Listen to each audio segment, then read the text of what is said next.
Mount Sinai.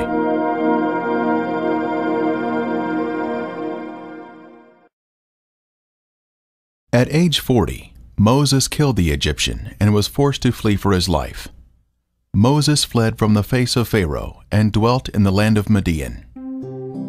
Now Moses was tending the flock of Jethro, his father-in-law, the priest of Midian, and he led the flock to the back of the desert and came to Horeb, the mountain of God. Older maps will reveal that Midian is in northwest Saudi Arabia. This is where we should find the mountain of God today. Moses was tending sheep when he encountered a mysterious burning bush that was not being consumed. The Lord said to Moses, "When you have brought the people out of Egypt, you shall serve God on this mountain." Paul, in the New Testament, told us the location of Mount Sinai in Arabia. Josephus told us Mount Sinai is the highest of mountains in the region of the city of Midian. This is our destination, the real Mount Sinai in Saudi Arabia, and is named today Jebel al-Lawz.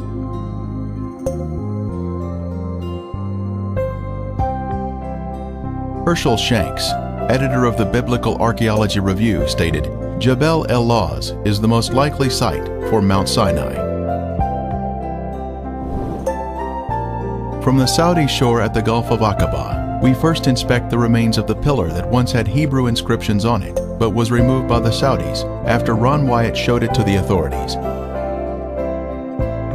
Today, a Red Sea coastal survey plate marks the location of the column. Our first destination is Elim, where the children of Israel would find water to drink.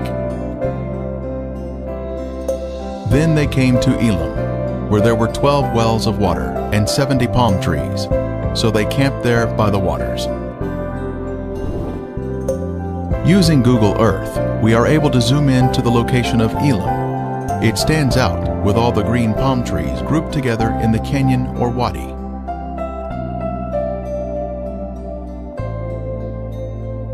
On the ground, we can see the circular wells still in operation today. Of course, there are more than 70 palm trees here today, but amazingly, 12 wells are still here at Elim.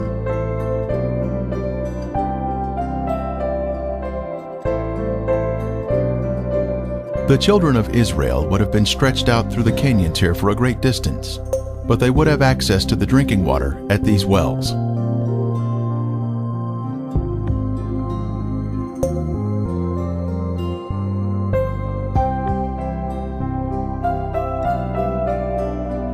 And they journeyed from Elim, and all the congregation of the children of Israel came to the wilderness of Sin, which is between Elim and Sinai. Next, the children of Israel traveled through the wilderness of Sin and murmured against Moses. The Lord lovingly provided them with manna every day, except the Sabbath.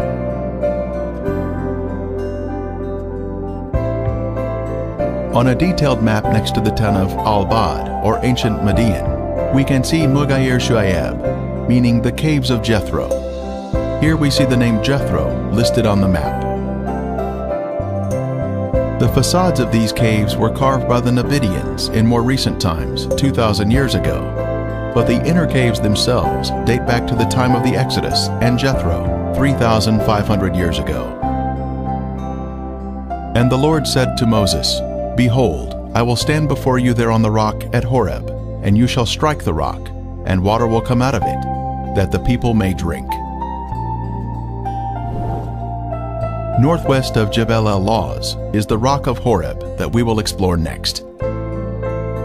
Standing on the crest of a hill, the singular rock stands 50 feet tall and can easily be seen from a great distance.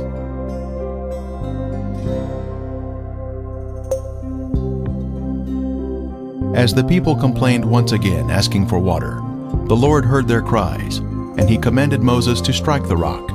Then water gushed out in abundance. The rock was split down the middle, from top to bottom, by the hand of God.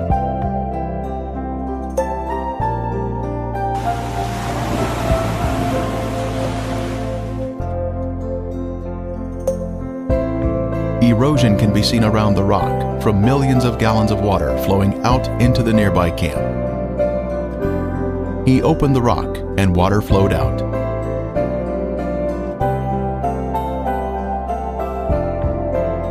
The fissure is so large, one can walk through the split in the rock.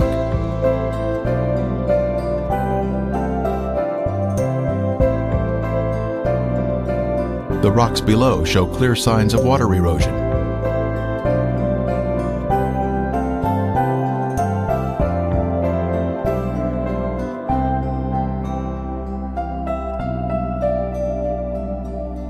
And Moses built an altar and called its name, "The Lord is my banner."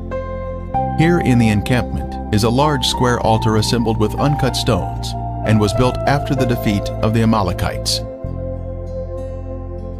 Also in the encampment are the remains of these circular formations of stone used around the base of their tents. This is clear evidence of prior occupation at this site.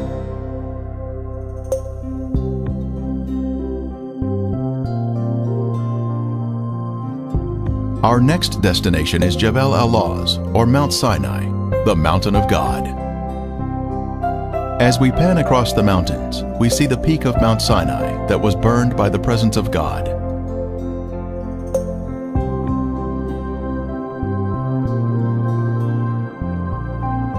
The blackened peak of Mount Sinai marked the location where the mountain was on fire.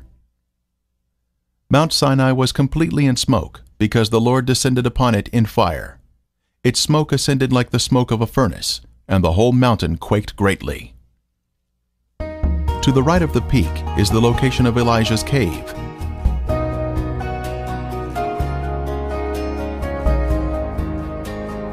It is extremely rare for anyone to obtain video of the mountain, since entering Saudi Arabia is very difficult and they are guarding this mountain from those who would photograph it. Near the base of the mountain are the guardhouse and fence, which surround the area where many artifacts are located that help to authenticate the site.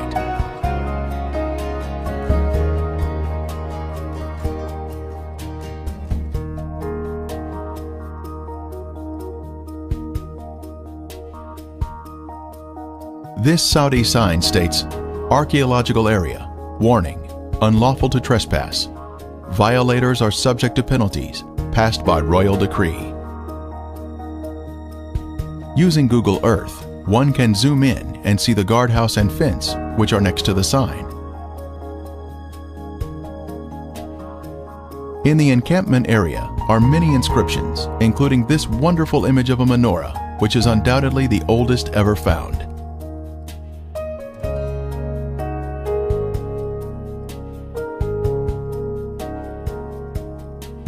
Also found in the encampment was this broken millstone that would have ground up the manna that was collected.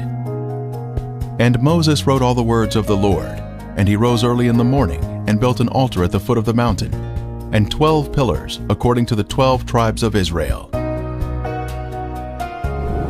Google Earth shows us the altar at the base of the mountain with an animal pen next to it that would have held animals to be sacrificed.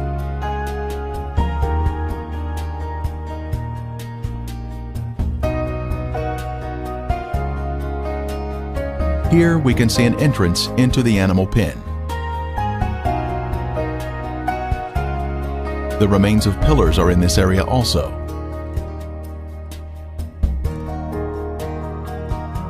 Some pillars are white in color, while others have more of a granite appearance and are very large in diameter, as we can see here.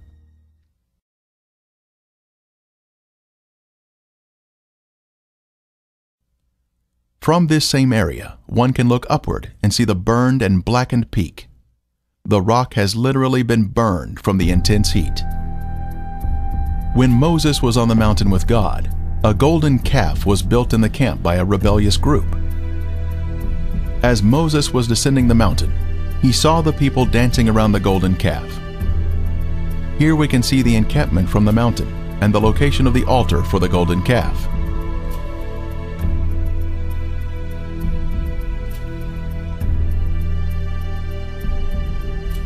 Using Google Earth, we can zoom in on the large boulders which comprise the base of the altar. On the ground, we can see the massive large boulders and the fence erected by the Saudi authorities in an effort to preserve this site. Again, we have the government sign warning visitors to keep out. It was on top of these large boulders that the golden calf was placed. 11 of the 12 tribes, save the tribe of Levi, danced around the golden calf in rebellion to God.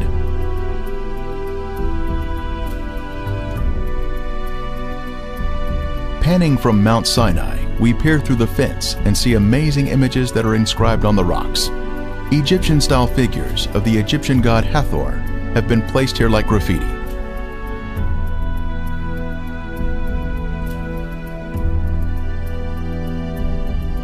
The bull was placed in high esteem in Egypt, where the children of Israel had just left, so they created images that came natural to their rebellious heart.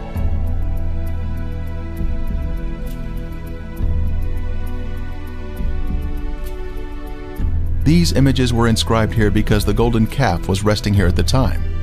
These inscriptions are unique to Saudi Arabia, according to a Saudi archaeologist.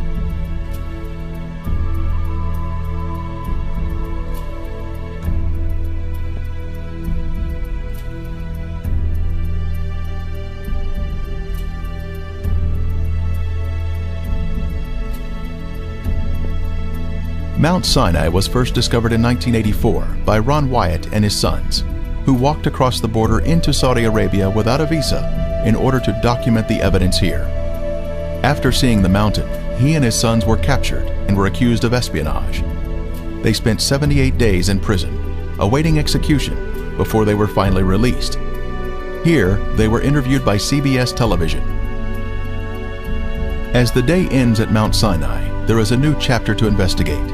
The Ark of the Covenant, which was built right here at this mountain 3,500 years ago.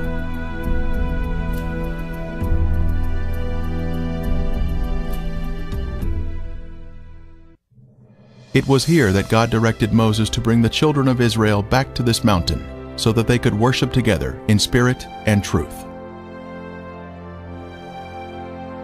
It was a divine appointment where man was granted a beautiful opportunity to meet with his Creator in the encampment where they would dwell.